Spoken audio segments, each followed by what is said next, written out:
ప్రశాంతమైన గ్రామంలో ఆరోహి అనే 4 ఏళ్ల పాప ఉండేది. ఆరోహి ఇంటి చుట్టూ ఉన్న ఆకుపచ్చ పొలాల్లో తిరుగుతూ ఆనందంగా గడిపేది. ఒక సాయంత్రం ఆరోహి అడవి అంచున ఆడుకుంటున్నప్పుడు ఎక్కడో దూరంగా ఏదో చప్పుళ్లు వినిపించాయి.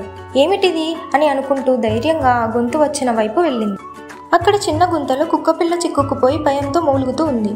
చుట్టూ ఎవరూ లేరని నీకు నేను సహాయం చేస్తాను అని ఆరోహి చెప్పింది. సమీపంలో ఒక కొమ్మ కనిపించింది. దాన్ని గుంతలో దించి ఇది పట్టుకో అంటూ చెప్పింది. అది పట్టుకోలేదు, కానీ ఆమె ప్రయత్నం ఆపలేదు. తన శక్తికి మించి కాపాడుతూ కొమ్మను నెమ్మదిగా పైకి లాగి చివరకు కుక్కపిల్లను కాపాడేసింది. కుక్కపిల్ల ఆరోహిని ఆనందంగా చూస్తూ తన చేతిని నాకుతూ ప్రేమను చూపించింది. ఆ సమయంలో ఆకాశం చీకటి మేఘాలతో నిండి వర్షం పడుతుంది. మనం ఇంటికి వెళ్ళాలి అని పక్కన ఉన్న క్లాత్ని చుట్టింది. మార్గం చాలా ప్రమాదకరంగా మారింది, కానీ ఆరోహి వెనక్కి తగ్గలేదు. చివరకు తన ఇంటి కాంతులు కనిపించాయి.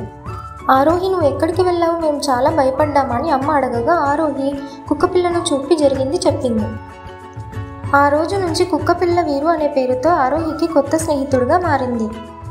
ఆరోహి చేసిన పనిని ఊరంతా మెచ్చుకుంది. చిన్నపిల్ల అయినప్పటికీ ప్రేమతో చేసిన పని పెద్ద మార్పు తేగలదని నిరూపించింది. So friends, be kind to animals.